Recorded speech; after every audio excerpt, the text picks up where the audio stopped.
right now. All right, we are on air live right now. Get out of your swimsuit. Whoa. Hello, my name is Justin. I am Okay. a phys ed teacher in New Jersey, the town of Springfield. Oh, I wonder if I can mute you, Nick. That would be good. Anyway, and we are here with our Voxer group from the Middle East. So this is Voxer Physical Education Middle East. Very excited for my global physical education knowledge to take off today. So why don't we introduce ourselves? Start with Osama. Do you mind going first, sir? Okay, I'm Osama. Can you hear me, guys? Yeah, yes, we can. Okay, so I'm Osama. I've been PE teacher for the last 15 years. I have my parents from Palestine. I was born in Germany, lived my life in Jordan, worked in Saudi Arabia, Oman, and now in Dubai for the last 8 years. And if anyone gets a chance, go on Facebook. Where did you post your facilities on Facebook? What was that called? Show my gym, yeah? That's Show, next page. Show My Gym on Facebook. Go check his facilities out.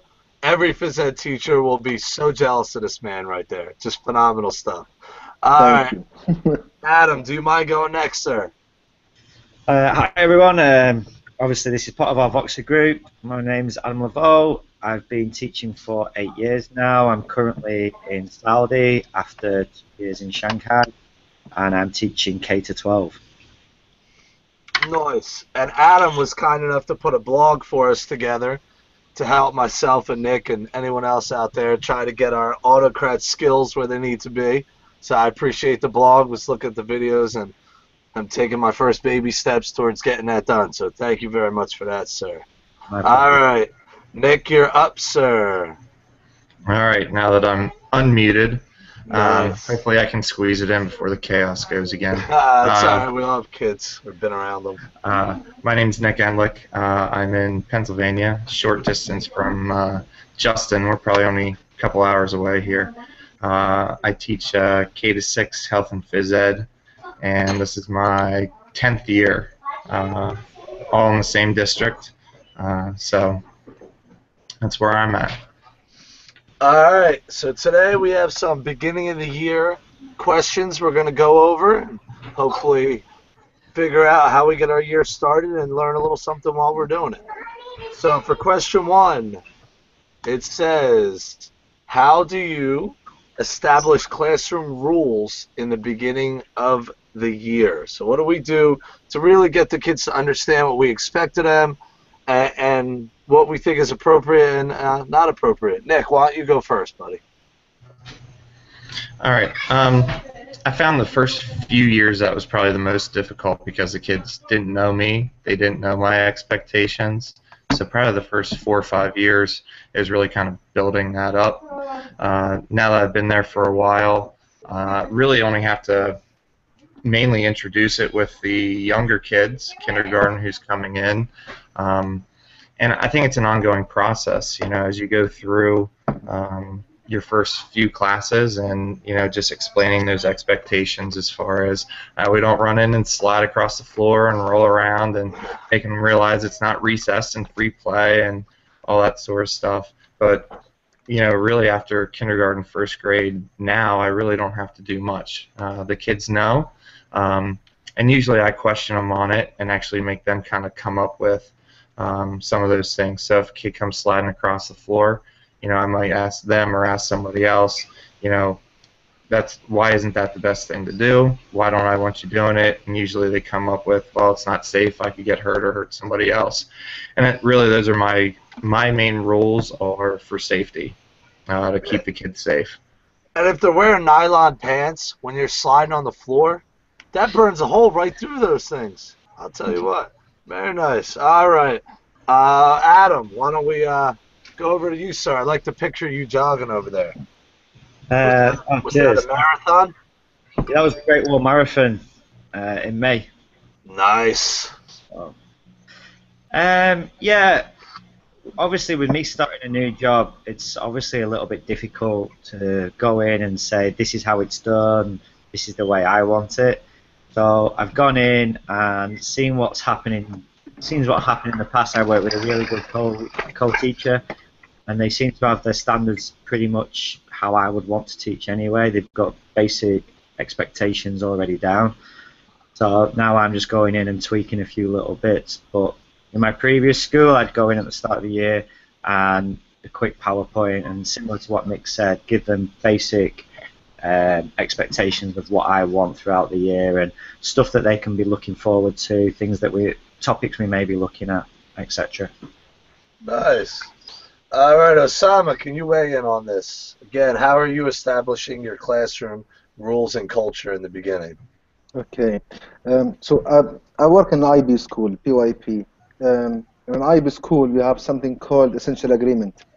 So this is like a deal between the teacher and the students. The homeroom teachers do it, the specialists like we do that. And we agree together on what do you want from PE and what's our expectations. And so we look together, the kids share and the teachers share, and in the end, we put 5-6 points together as a group. Okay, we tell them, okay, we are all one team. We need the best out of PE. Usually it's all about, okay, usually for example this year, we decided, okay, PE should be fun, should be active, should be safe, and we should be caring about others. So that is very simple, 5 points. And depends, could change even from class to class. Yeah, that was one of my questions was, does every class come up with the same things? Or, I mean, you just answered it. So each class might have a couple of different ideas that they put into their agreement? Yeah, we might have that, especially if, for example, grade 1 and 2 might be different than grade 5s. Maybe slight different. And in the end, even some teachers ask the kids, okay, let's sign up with our names on this agreement. And we'll keep it posted. We keep it posted in the gym every time. And if something happened, excuse me, what do you think? Did we follow the rules we agree or not? We don't call it rules. We call it essential agreement. And even to make it simple for the primary kids, I just tell them, okay, this is how, because even essential agreement looks like even it's not easy. So we just say, okay, this is how we want our PE to look like. Nice, very nice over there. All right, I agree with what you guys said so far. When you start out at the job, absolutely brutally difficult to get this started, where you're trying to let them know what's important to you, and then when they're not following the rules, to call a kid, hey, you in the blue shirt, or you with the Nikes on, very difficult to establish your classroom rules in the beginning. This is my 5th year at the school now. I barely even go over it in the beginning because it's so well established from previous years. But we do talk about what do you want to get out of class. I enjoy that. And I really want the kids to understand that I don't want it to be a me versus them philosophy. I want it to be, this is how the class runs the most effectively. If everybody does that, you guys get more freedom to do what you want, and it makes my job easier. So that's really what I want to stress from the rules in the beginning of the year. So I like that.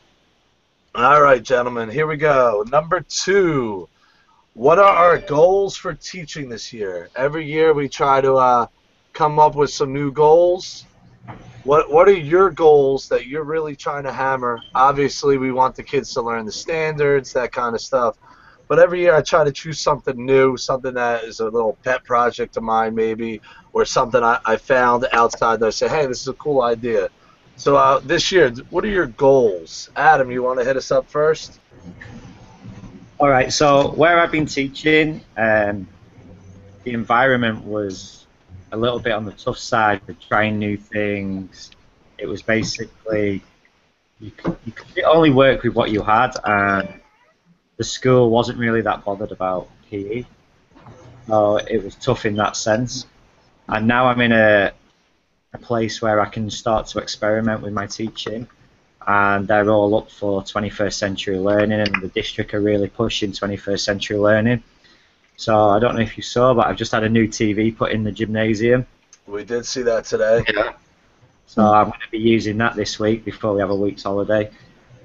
And I'm all into taking PE, and I was the IT coordinator at a couple of previous jobs before that within the department. So my big goals this year are pushing obviously more IT in the kids' hands, building up student portfolios digitally.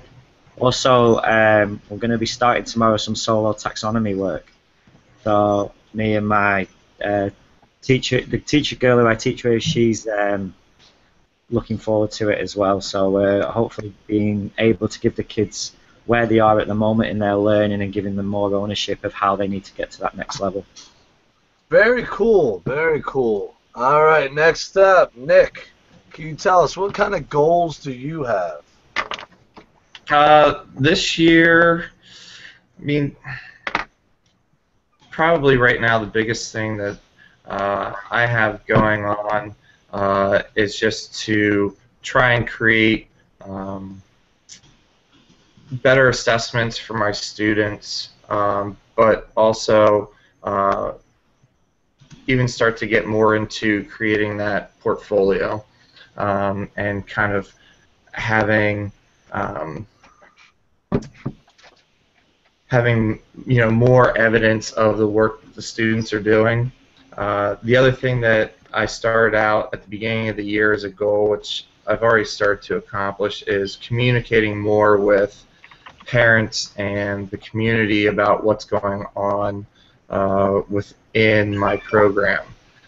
So at the beginning of the year, we had our back-to-school night, so I created just a little handout that went home, but it had links to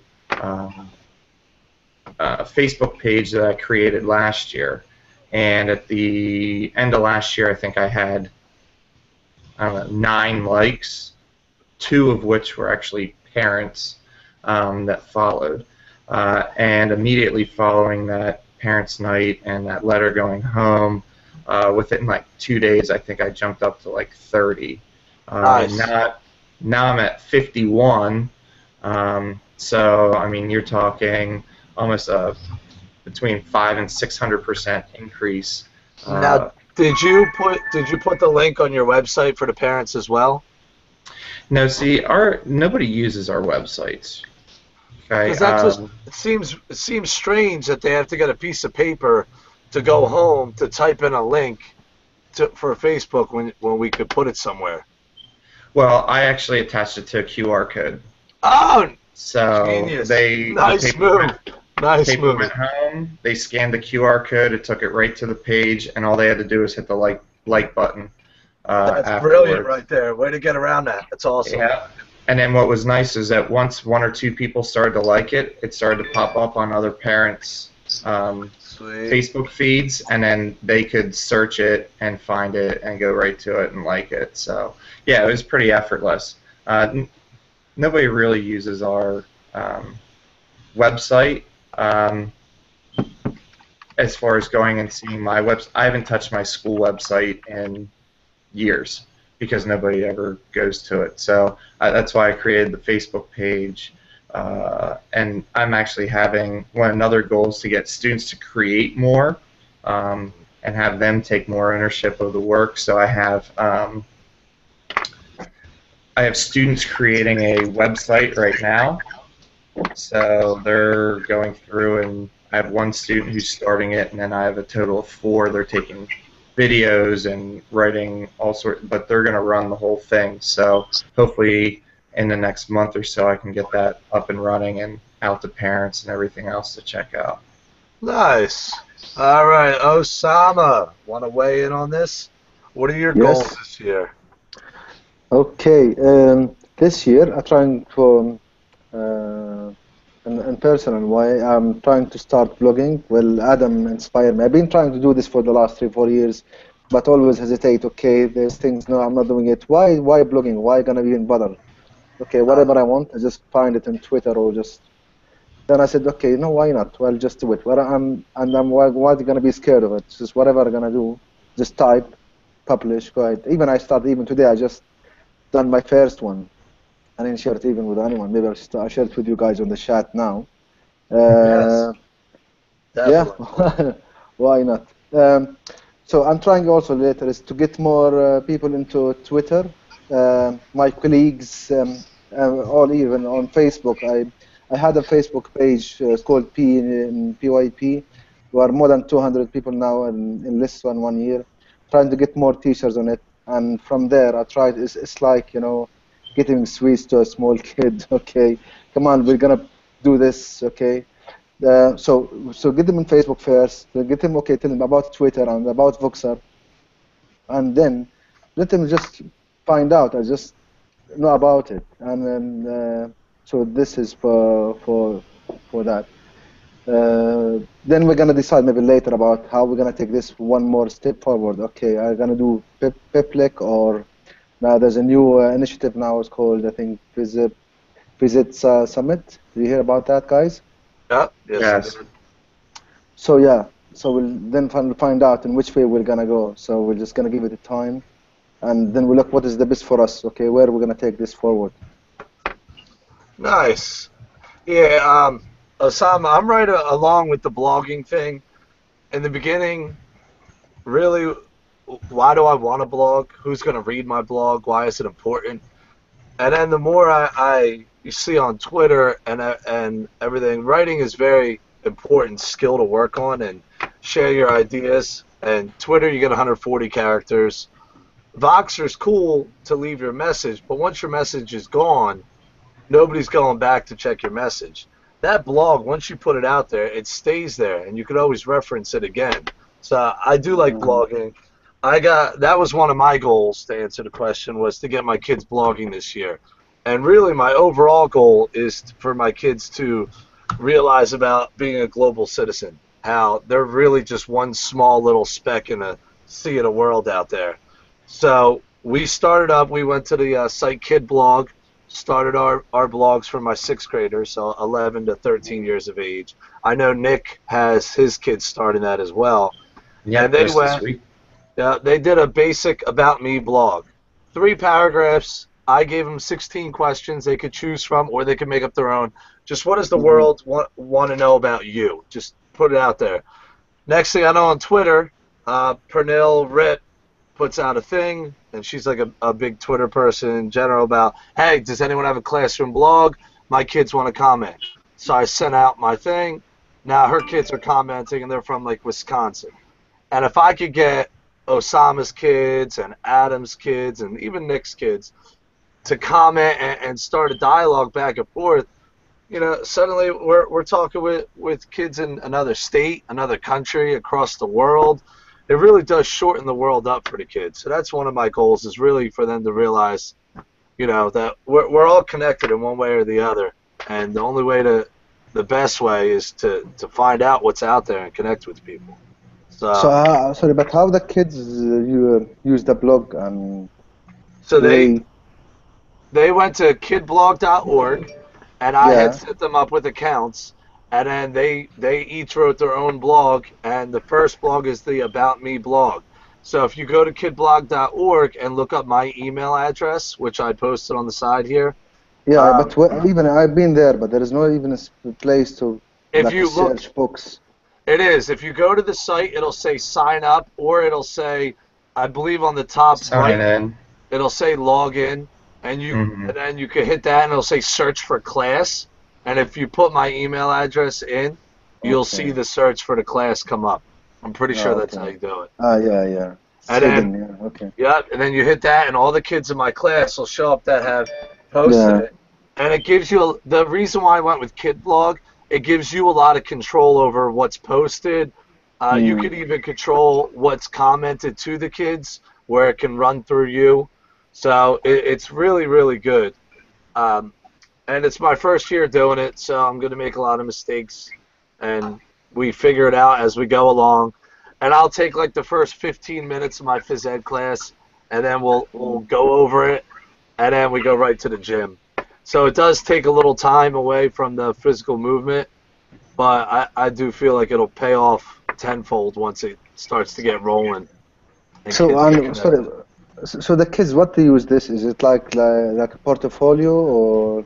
For me, right now, it's just a one assignment that they're doing in my class.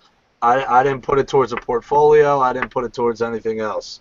I just said, this is what we're doing.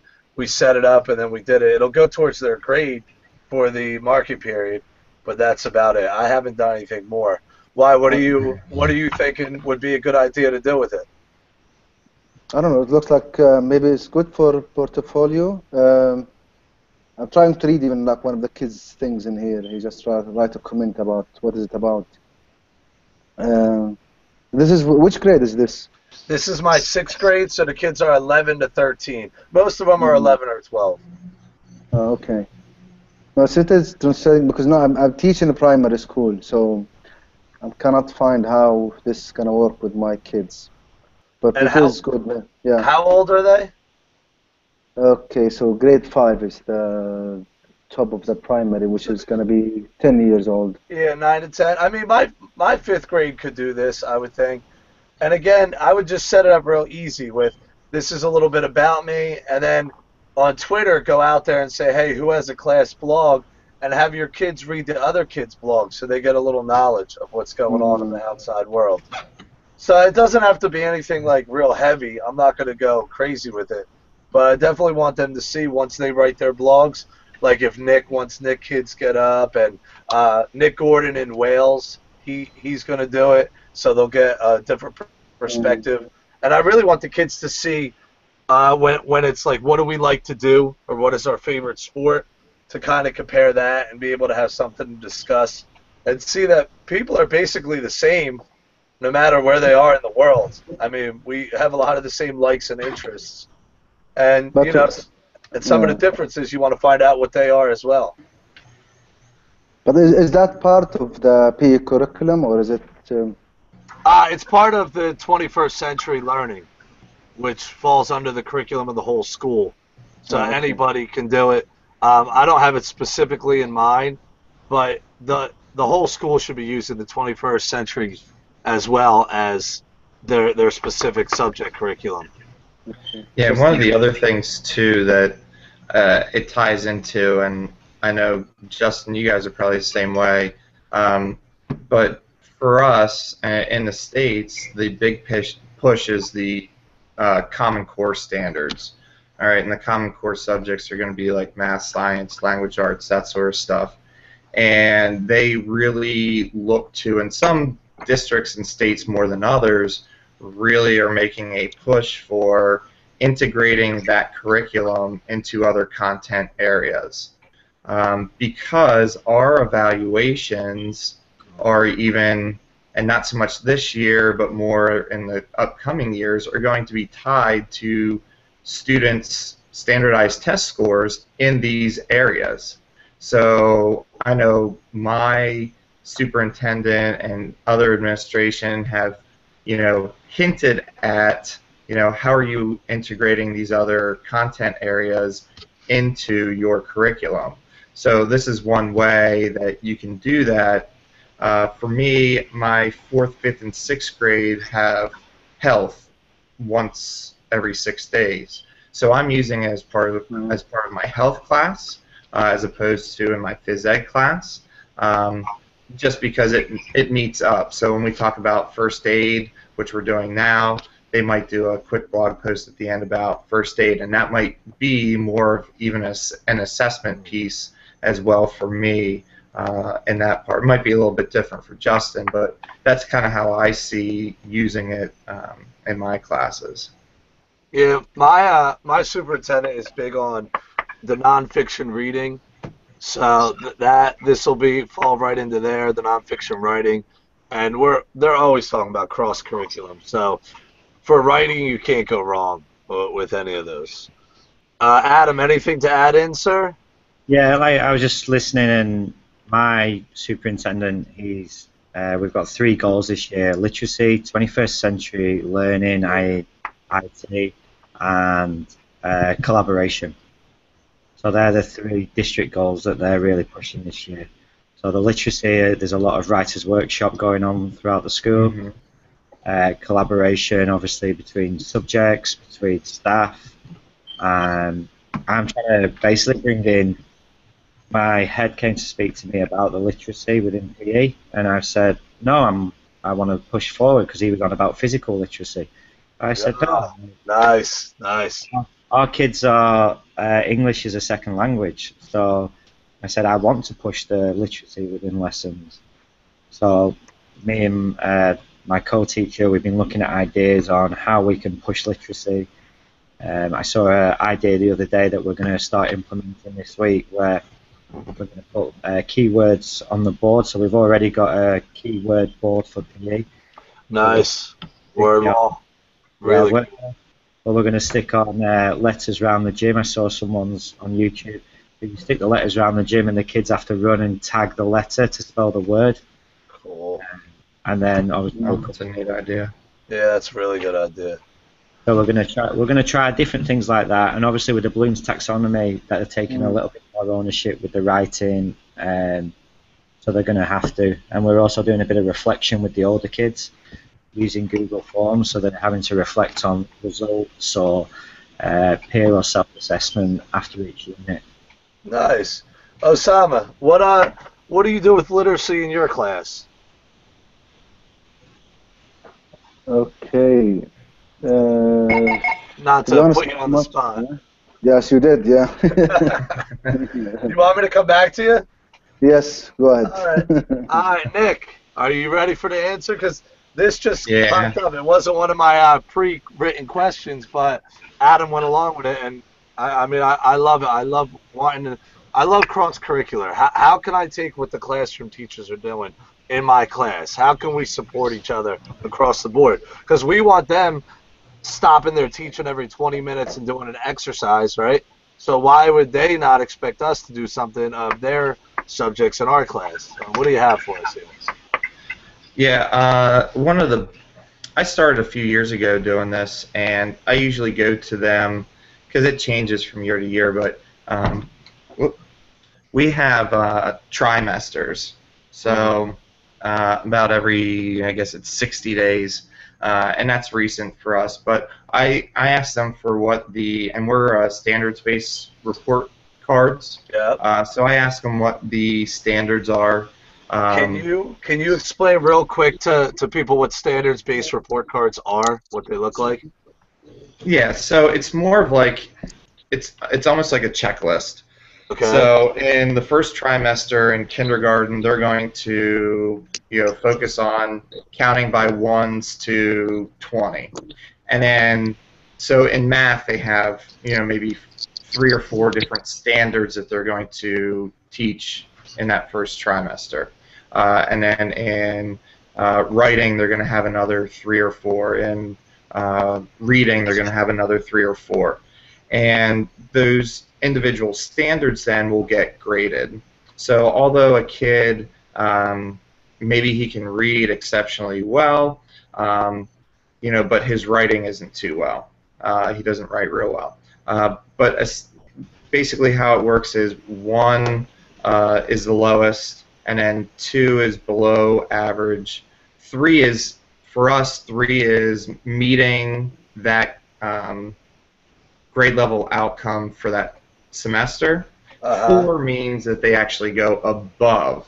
So if the kids are expected to count to 20 by 1s, and a kid can count by 10s to 100, and that's not something that they're supposed to do until the 3rd trimester, then that kid might get a 4 in that area because he can do something before it's actually being taught or expected to be learned. Yeah, so when absolutely.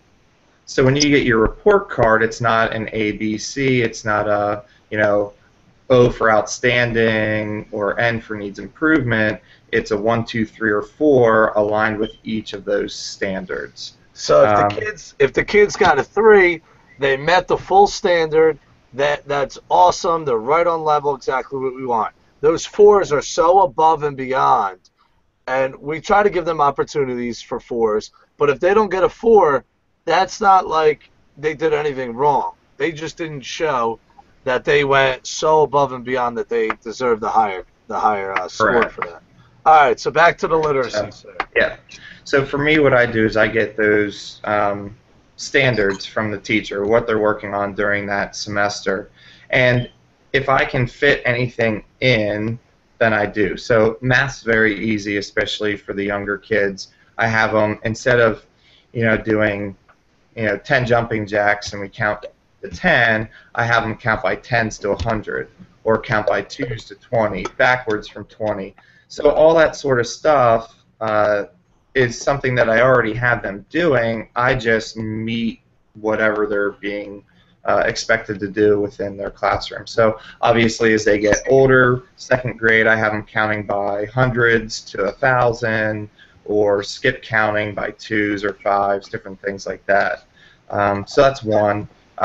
Older kids, third and fourth grade, I do graphing with. So if I have three Xbox Connects, so we get on and they'll play Connect Adventures, Connect Sports, and I have them graph their scores, and then I have like a red team and blue team, or A and B, whatever it is, and then at the end of each class, they accumulate their scores, and they have to go up and graph it on the board, and we see which of the two teams scored the most points or earned the most points. But for them, it works on graphing. And we even work on rounding as well, because if it's like 62, then we'll round down to 60, that sort of thing. So we talk about rounding in math. Literacy, writing. I think the literacy part, we have a word wall that I have up with phys ed terms, okay, that I go over and talk to them about. So different things that I'll be terminology that I expect them to know. Now, when they come up with a word, or you're in the middle of a lesson, do you go over to the word wall and add that on, or is that up there beforehand, and then you go, okay, this is what we're going to talk about today, or yeah, usually I add it before a unit so that it's up there so that they can see it. It kind of pre-engages them in those terms and whatever we're going to use. Now, for the younger kids, obviously, some of them can't read it, but for the older kids, it kind of, front loads that information for them. Nice. I do a couple of games using like sight words and word groups and word families with the younger kids, where they have to match words from a certain word family up while working with the scooters. So they have to get on their scooter, go across the floor, find a word that matches their word family, and then bring it back, and then see how many they can get in a certain amount of time. For the primary, I mean, that's awesome. Like taking letters and putting them under cones, and if it's, let's say, I don't know, Thanksgiving or Christmas, spelling the word out, they have to grab the letters, that kind of stuff. It's pretty easy to implement. Osama, any ideas yet on the literacy? Anything we got going on there, sir? Okay, so yeah, in IB school as well, as PE department, as PE teachers, we have to try our best to integrate with homeroom teachers. So it is like part of the curriculum. It's the concept of the IB. It's inquiry based, and it's also try to link with the homeroom teacher. So if there is a math, for example, we're gonna try to find a way. It's not a must, but if there is an easy way to integrate with math, for example, we're gonna try to do that. What else is there? So you'll find even like some really great examples in Andy's website. That's regarding integration. So to be honest, integration and inquiry leads the goal of the lesson more than like the literacy itself is not the goal. The integration with the homeroom teacher. Yeah, absolutely. All right, we have a new member joining us, Riyadh. How are you today, sir? What's going on? Good evening, everybody. All right, we'll give you a couple minutes. I'll hit you off with the easy question first. Real quick, beginning of the year, how do you establish your rules?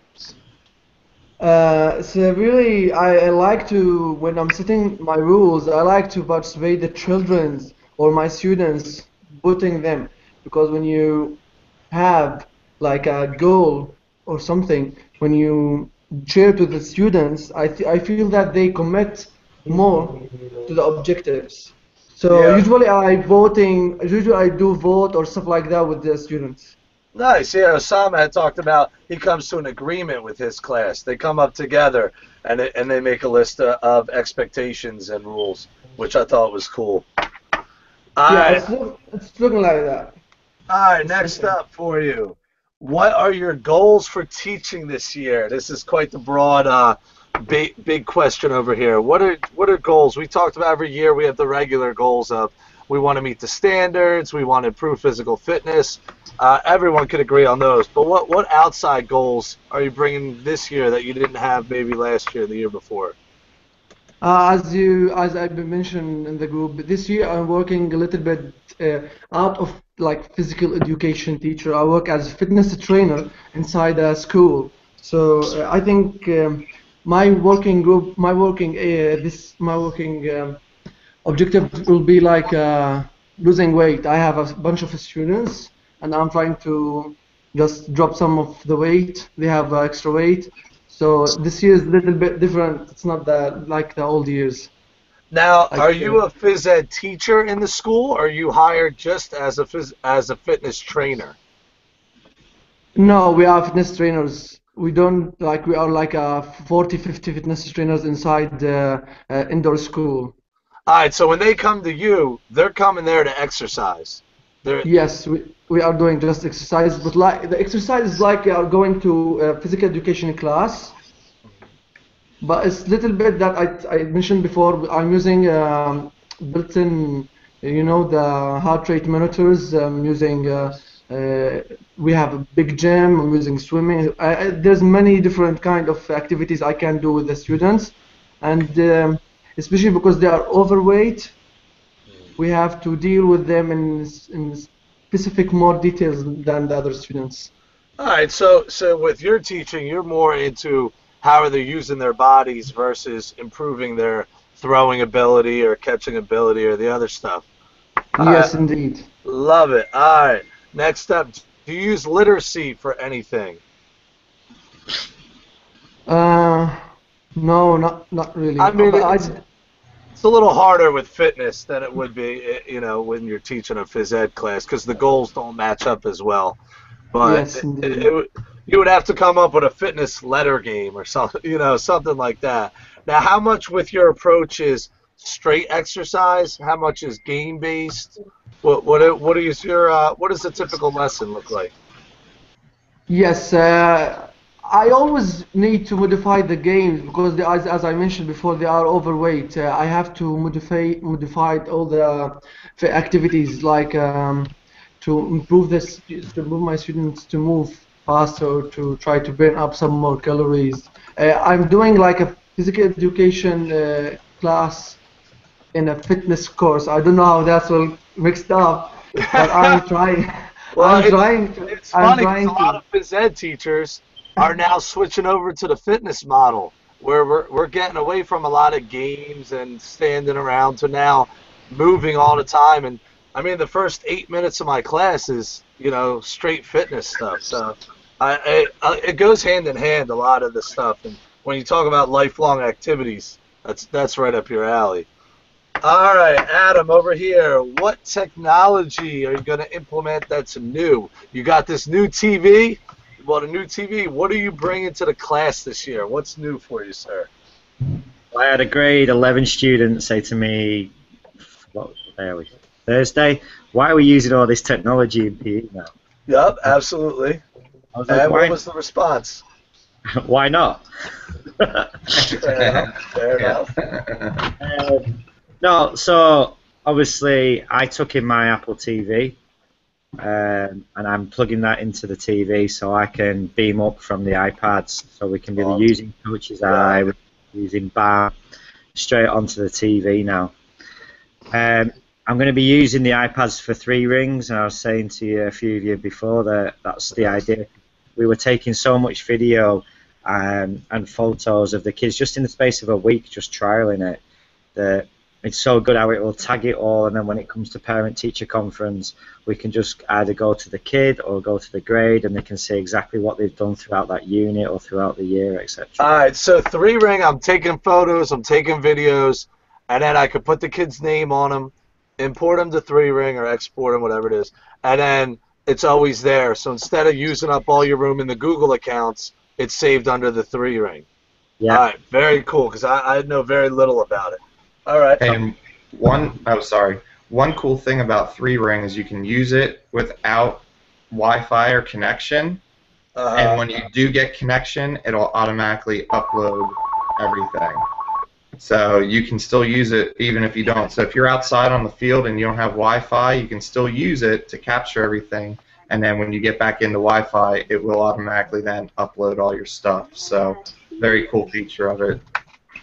Cool, very cool. All right, back to you, Adam. Now we know a little more about 3-ring, and that is huge about not having the Wi-Fi and then having it automatically kick over. That's really, really good. The other stuff good there. thing is as well that what we found just this week is that it doesn't take up space on your iPad.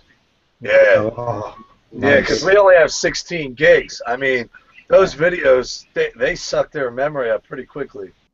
and what it does is the actual video quality might be downsized a little bit, but it's still good enough quality to watch. But the files are not as big when they upload to 3-ring. All right, cool. Gotcha. Anything else going on over there? Let's have a think. So the iPads, the Apple TV, the TV, using the GAF, Google Apps for Education. So we're going to be using that a lot more. Nice. Obviously, the districts are really pushing us to use it, so why not? So we're going to be using the Google Forms, like I showed you with the fitness testing. Yeah, yeah. Google Forms, clutch. I mean, Yeah. talk about putting all the data in one area for you very easily. I mean, I love it. I used it for my fitness testing, just like you said. I mean, talk about everything being right there, and a different form for each class, so I could go back and say, okay, this class, boom, and then when you set your goals, you just go back, use the form again, you'll see where it matches up. Really good stuff there. I like it. I think we're gonna be using the Google form next time for maybe doing some analysis. So, like what I was saying is, stick a photo. So we take a predetermined photo, and then look at how we're doing volleyball at the moment. So we can talk about where's the best place to put a serve, etc. They can then put a vote, put an answer, and then we can use AutoCrat to give my answer back, and then they can compare those two answers once they get the feedback. Yeah, and Autocrat, can you give us a quick breakdown of Autocrat? What does it do? Why is this Autocrat so great that I'm trying to learn over here? I just think it will help a lot of people, like because I've just started my Google Classroom. I'm going to be experimenting with that this year as well, and giving out the assignments that way. But Autocrat is basically what Mail Merge used to be in Windows. Now, I'd never had a Mac until November last year, so I'm still learning how to use the Mac, etc. But then I'm trying to push the technology, especially with the Google side. I just think that this Autocrat is, as long as you have it set up properly, then it can be very. Like I said, I did 400 student reports, gave them all their details for their fitness reports in about 10 minutes once it was set up. Phenomenal, phenomenal. And your kids all have email set up through Google Apps for Education, right? Yeah, yeah. Which is a huge part. All right, Osama, to you, what new technology are you bringing to the phys ed world this year? Okay, I've been using Edmodo for the last 2 years with my grade 4s and 5s, which is really good. It's a great way to communicate with the students. I used it only to communicate before, but this year I'm going to be using it for assessments, questionnaire. I got loads of apps, including the Edmodo app itself, which is very similar to Google Forms. You get all those results later. Especially, we agree with the students that we're going to try to make it more active. All those assessment and things, we're going to try to do it like as Google Form or through apps. So especially now, this year, we minimize the amount of PE lessons. We have 2 PE lessons, 40 minutes, which is not enough. So we try to do anything like that needs paperwork or something. We do it home and a soft copy, which is good interactive through Edmodo, where teachers can be in touch with the students most of the time. Yeah, Edmodo is great for kids chatting with each other in the classroom setting as well. Because I know with my buddy Nick from Wales, we did our classes. You could set up your class to go merge with another class, and then the kids could talk to each other. So that would be really cool for my class and your class to get together, and the kids can start chatting. I mean, last year I had kids asking the other kids in Wales, what's your Xbox handle, what's your PS3 handle, that kind of stuff. So Mm. I do love Edmodo over there. Really good program. Yeah. Uh, Of course, with all other apps, I already use like the easy attendance, which has helped to take registration, and it helped me when I do reports, like because I teach like around 300, 400 kids. I used to remember when I have 3 kids called Mark, and just okay, I know you, it's gonna be easy for you to remember. Just go through it. Okay, it's this one. Okay. nice. All right, Riyadh. What technology are you bringing to the fitness world? As I mentioned, this year we're adding heart rate monitors. I think they will help providing like a near self feedback to the students, or let's say after doing the class, I will take out the results and I will discuss them in next time with the group.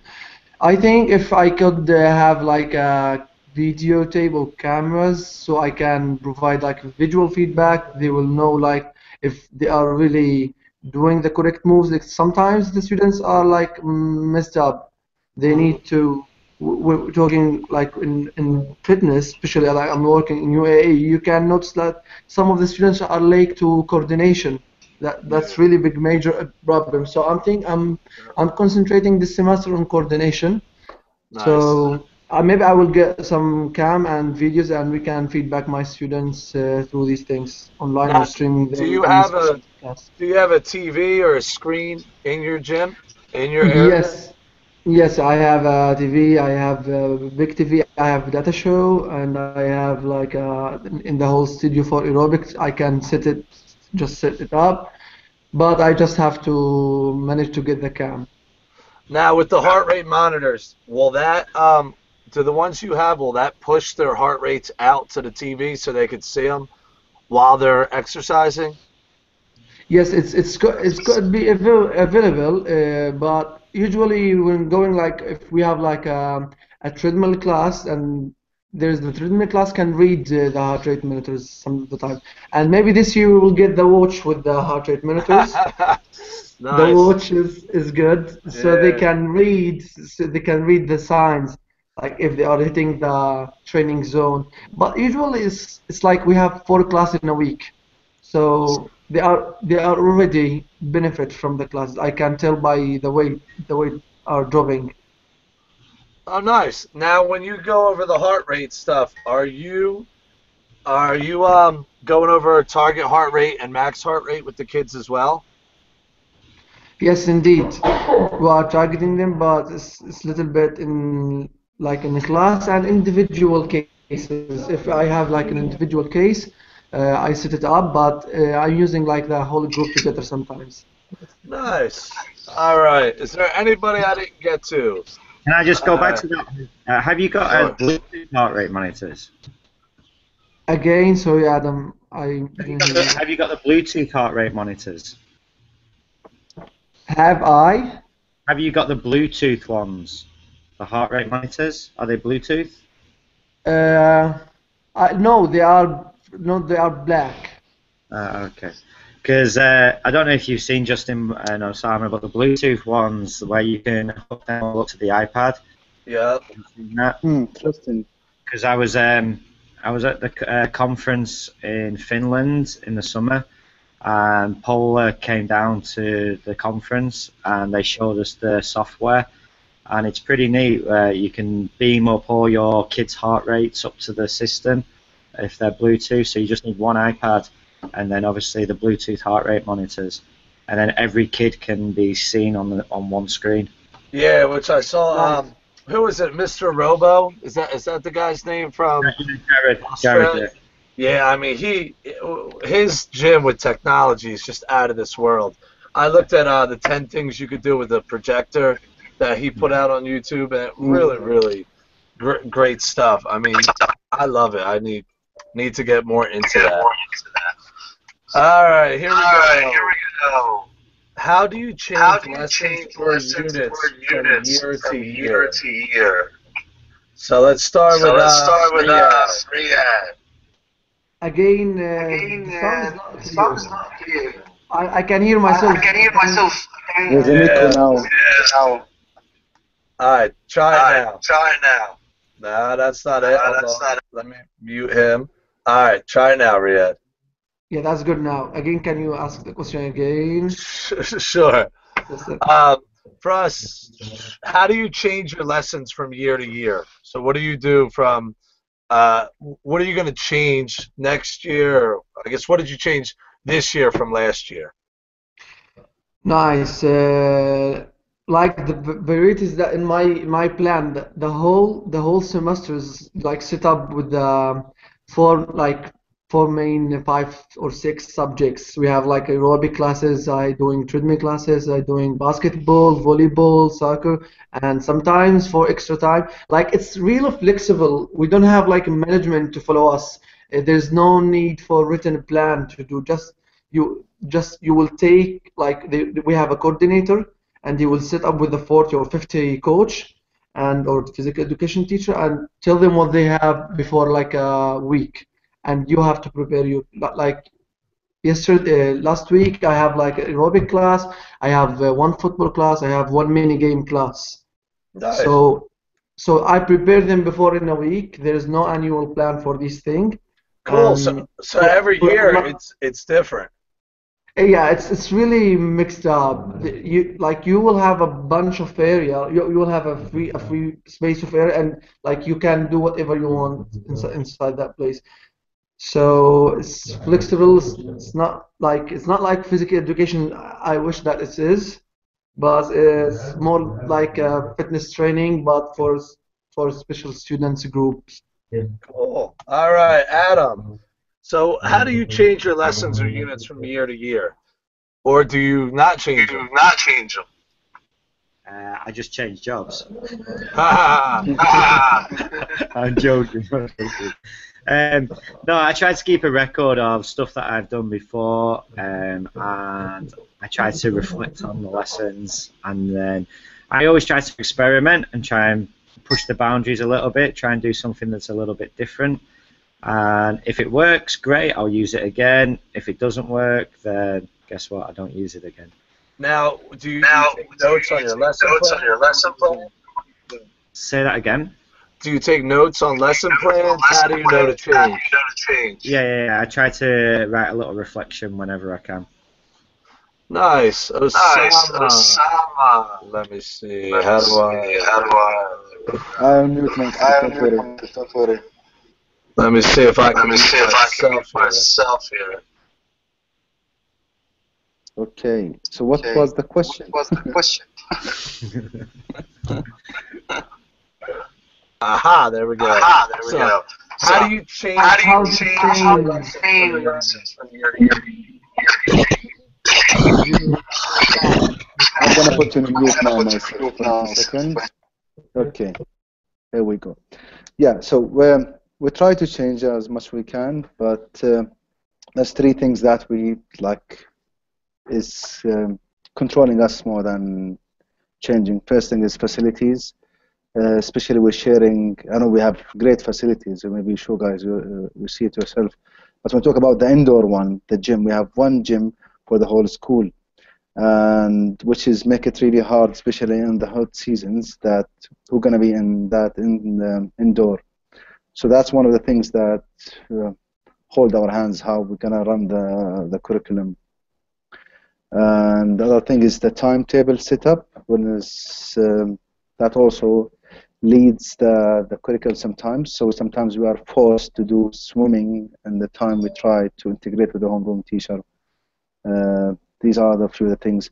But we try like before, especially now this year, we try to look at the kids who go from primary to secondary, and because on MYP it's totally there's a huge difference between primary and middle school years.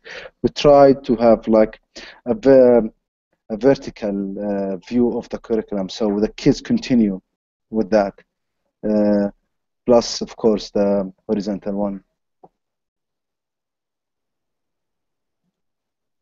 See this? There we go. Do you work with other teachers to get that vertical view of the curriculum? You guys get together and have meetings, or how do you get that done? Yes. So now, our department meeting. I have to put you in mute again. Sorry. Yeah.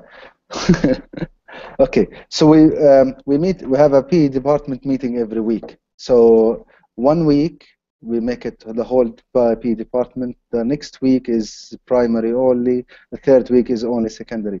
And when it's the whole department, we go through the okay, guys. This is what we be doing in secondary. Especially now, we try to link between grade fives and grade six.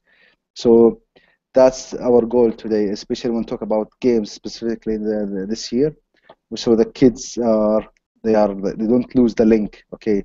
Because some suddenly they'll go to the secondary school, especially there. It's the difference. For example, grade from all the primary, we have boys and girls together, and once they go to secondary, grade six is gonna be girls alone, boys alone, and they do extra things that they didn't know aware about it when they were in the primary. So we try, okay, let the kids, okay, this is gonna be happening in the secondary years, and we just make sure they are prepared for that.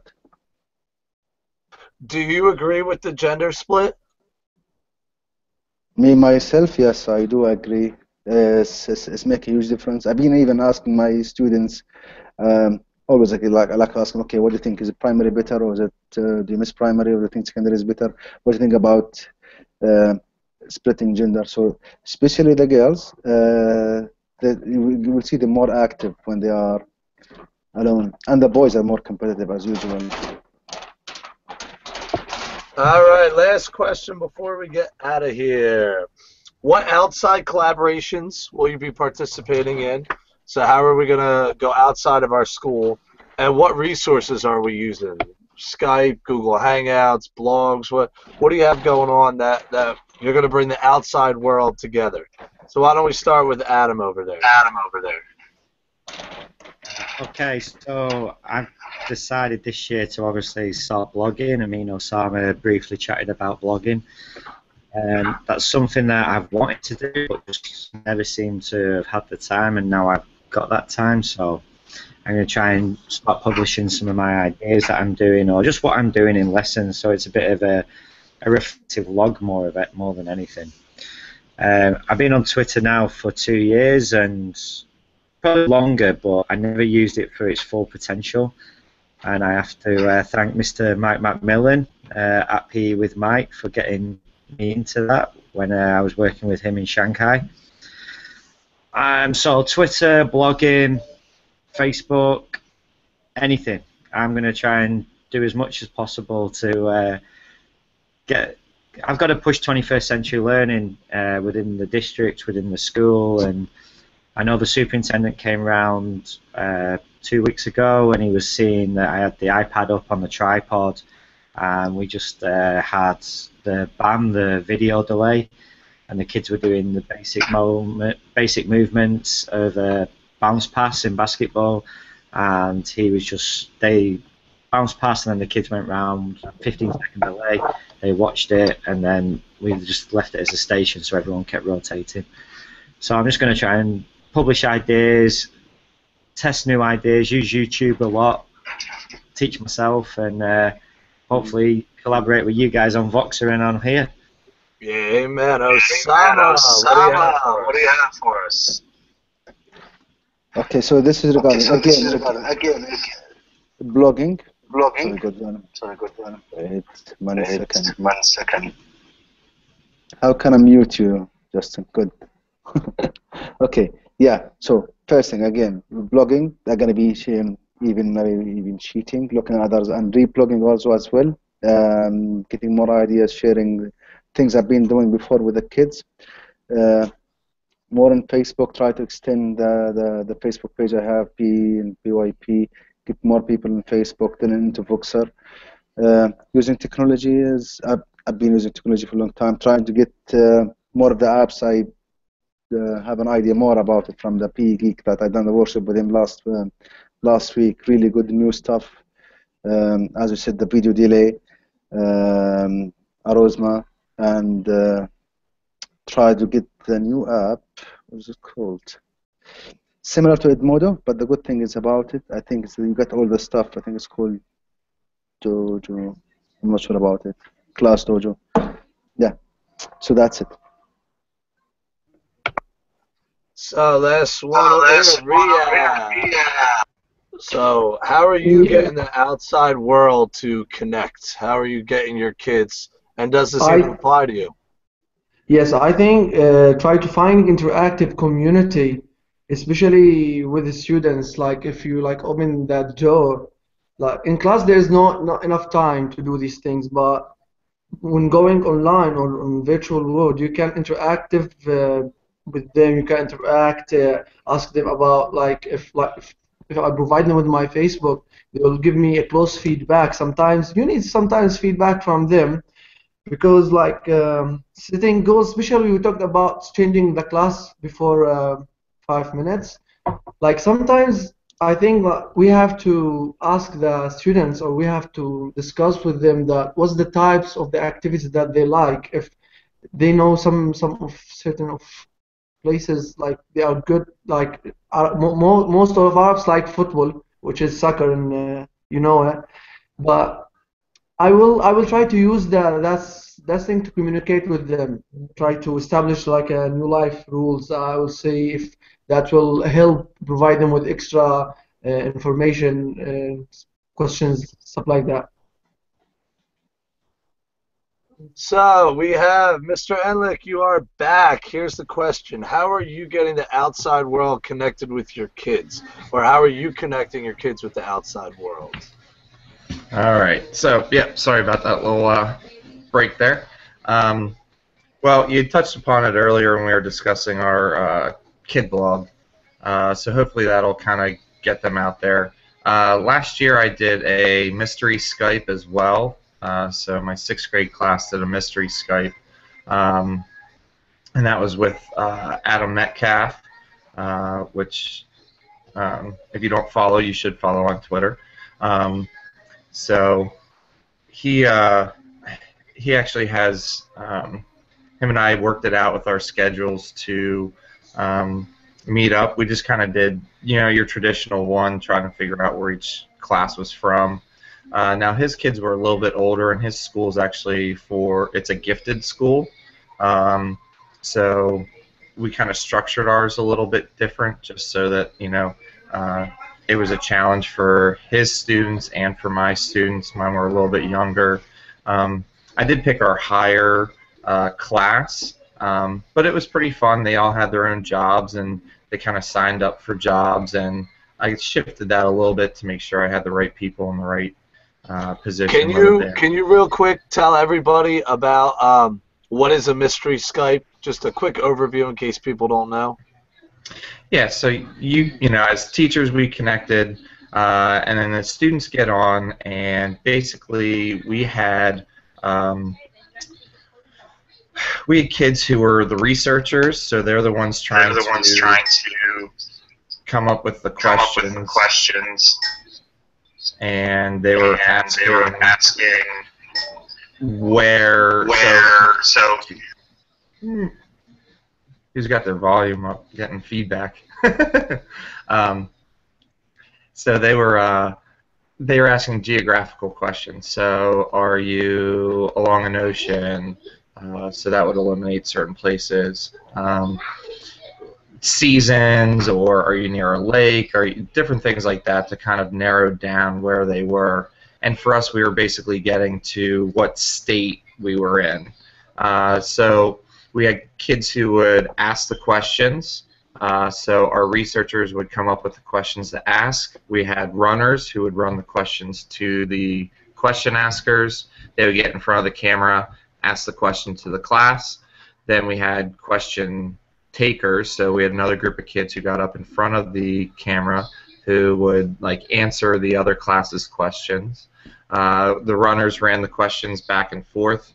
When an answer was given, then they would take that sheet back based upon that answer. The researchers, which we had probably 4 or 5, then had to agree on what question to ask next.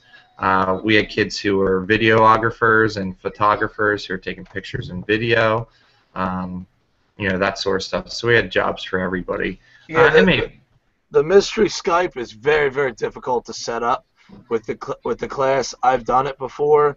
I think it took about a month for me to get everything running and getting the kids, because you can only ask yes or no questions. So Correct. that's a huge part. So I would recommend if we ever did it, or if you did it, you could also start out really easy. Mystery animal. You could do a mystery sport. You could do a mystery anything. But the goal is for each school to find out where the other school is exactly and what is their name.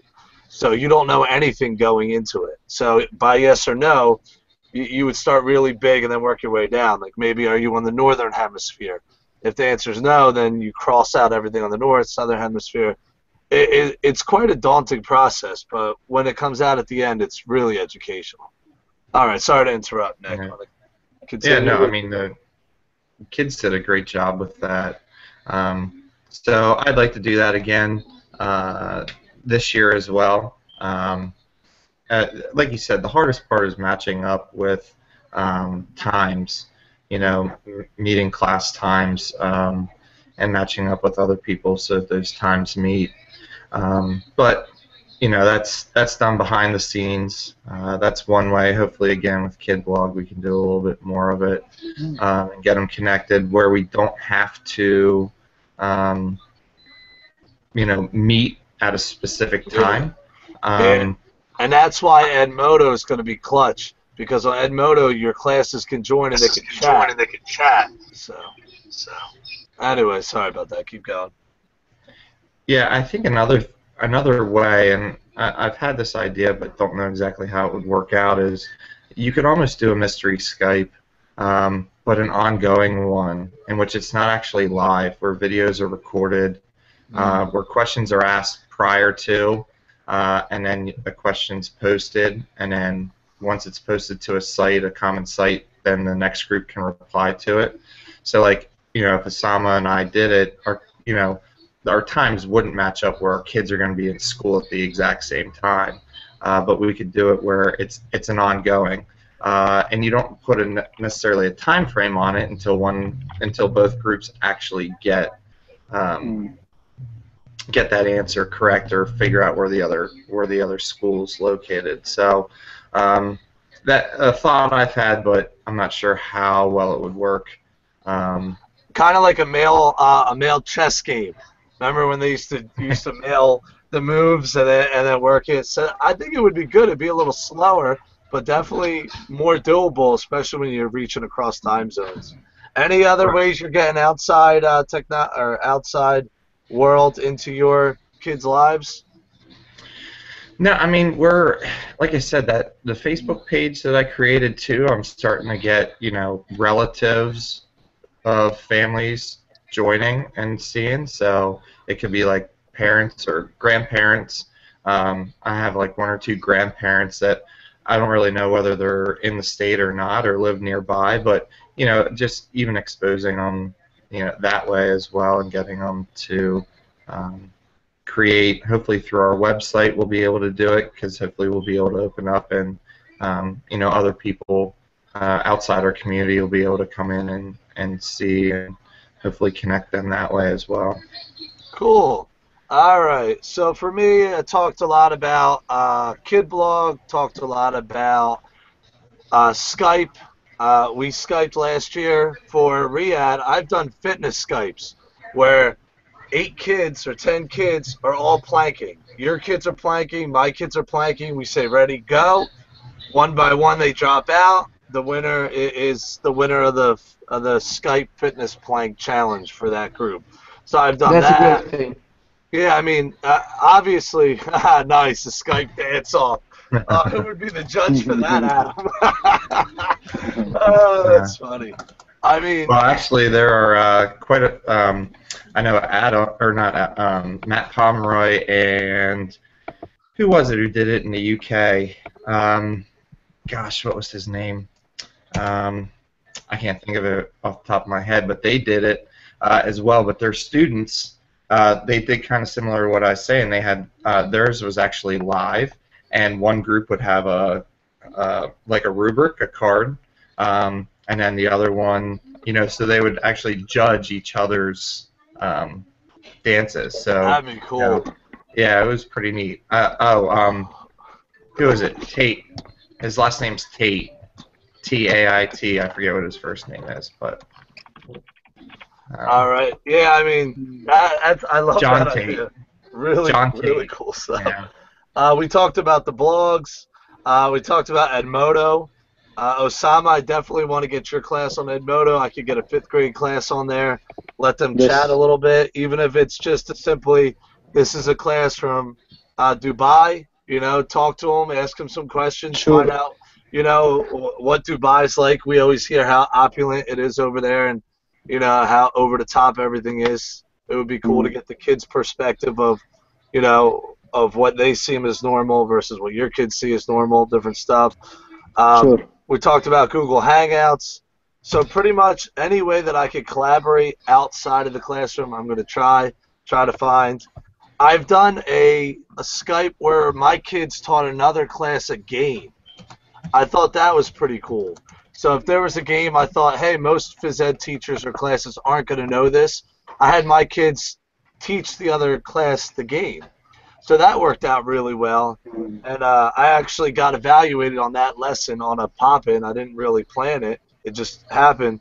And I mean, when you talk about good teaching practices, I hit fours on so many categories from the Danielson model on that. It was really, really well. All right, so we got done the major questions. We'll go back through just anything you guys want to add throughout there. Twitter handles, something we should know, anything you want. We'll give you about 30 seconds each. Riyadh, why don't we start with you? No, I'm gonna be the last one. Excuse me. All right, So, Osama. so, so is Osama, what do you got going no on for worries. us? I'll be the second last one. Nick, what do you got? All right. Yeah, let's see here. I'll stumble my way through this a little bit. Give everybody some thinking time. Yes, Wait. please do. Let's Please do. wait. Sorry, Nick. Let's him start. He always starts with us, and he ends up. Let him start this You time. want me to start? Yes, go Sure. ahead. On Twitter, some handles if you want to follow, some chats. Weird Ed, bunch of funny people. Another one called hashtag, and I'll write this in the chats for us. Hashtag totally rawsome. That's a really good chat to go with.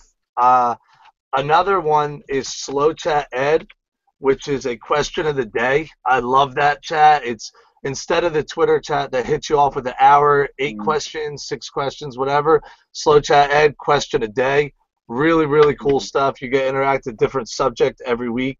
So I really enjoy that. My Twitter handle at Schleider Justin. If you want to talk education, SatChat Voxer. If you guys want to join, tell me. There's superintendents, teachers, principals, people all across the gamut. So I love education, period, whether it's phys ed or just any kind of education. So I'll put that in. It's SatChat for Voxer, and SatChat stands for Saturday Morning Chat. So every Saturday at 7:30 Eastern Time, they do the chat. If you look, it's so quick, you can't even read the questions. They just the screen just keeps scrolling over and over and over. And that's where I take the slow chat or the sat chat questions, and we post, there's 3 moderators, and we post the question a day. So it's from the sat chat on that Saturday, and then Monday, Tuesday, Wednesday, Thursday, Friday, we'll post a different question and really take it in depth. Because Twitter is I call Twitter quick flashes. 140 characters, you can't really get a lot going on. Voxer, you could do a little more with explaining your thoughts and have people ask you questions. And then Google Hangouts are, an hour of just craziness where you could talk about a bunch of stuff. So that's my 30-second, 1-minute take on things. Adam, did I give you enough time? No? Nick, you got enough time? Anything? And you don't have to, just extra stuff. Yeah, I do, as long as I don't get kicked out again. Today hasn't not been my Google Hangout day, so I'll try to make it quick before anything bad happens. Overall, definitely love the sat chat conversations, any and all the Voxer conversations as well. So Sama, much appreciation for connecting me with Voxer. Justin, you're right. It really does kind of get that more in depth, and you can make those connections with people on a different level. Funny. So definitely those. Adam, I'll continue to kind of pick your brain a little bit as we go through and I work through Autocrat. I have everything. I kind of set everything up last night and did a test, and it worked. But that was small scale. So when I get to 200 and some fitness assessments that I want to get out there, I want to make sure that I'm doing it right. So we can kind of keep an ear open so that I can pick your brain a little bit. Same thing, 3-ring. I would like to experiment with it a little bit to see how it turns out. I might just pick one class to do it with and kind of learn it and do it well. But those are kind of where I'm moving. The last thing, I love daiquiri. Justin, you had mentioned about the age kind of restriction that you had run into with it. Apparently, at my school, we don't have that set up, but I love daiquiri as opposed to Erasma. It's so much easier to use in Erasma. The 4D Studio, it's a lot easier to create your trigger images and overlays and everything else, so I'm going to continue to push that out there. One of the things that I want to do within my health classes is have the kids make nutrition videos, and I want to get up to our local grocery store and post the pictures around the grocery store to where people can come in and scan the picture and have a nutrition video pop up that my kids have made in class. And that would be on the you're talking about augmented reality on the on the free daiquiri. Yeah. All right. So do you want to tell real quick, because people might not know what the daiquiri is? Can you sum that up real quick for us? Yeah, so daiquiri is a neat augmented reality app. So if you guys, and I don't know who it was, but I think Tagger, Layer are some of the ones that other people use, as well as Erasma. Basically, you take an image, and that's your trigger image that you can then link anything from text to videos to documents, email addresses, forms, almost anything that you can think of, you can attach to that specific image. So then when anybody opens up the daiquiri app and they scan that specific trigger image, whatever you have attached to it will pop up. Cool. So for me, I use it mostly videos. Very similar to QR codes, but instead of a QR code, it's actually a picture. But similar to what information you can attach to it. Alrighty. Anyone else, gentlemen? Any volunteers before we go? Okay, I would like to say that this year it will be like my self-developed year, because I'm hanging out with the expert guys, all of you. I can't follow up really sometimes. I can't follow up. I already finished. I've been writing an article about plyometric training. I finished it. Waiting it to published. And Nice. in this week, I will see the daiquiri software and AutoCAD, I think. I'll check them. I'll check them both, and I have to prepare my next article, because in this year I have to write 4 articles. That's the target, and I will try to keep up with you guys. Especially that next year I will change my work. I will not stay like this. I would like to be a an effective physical education teacher around the world. That will be great. And I will see what I can help.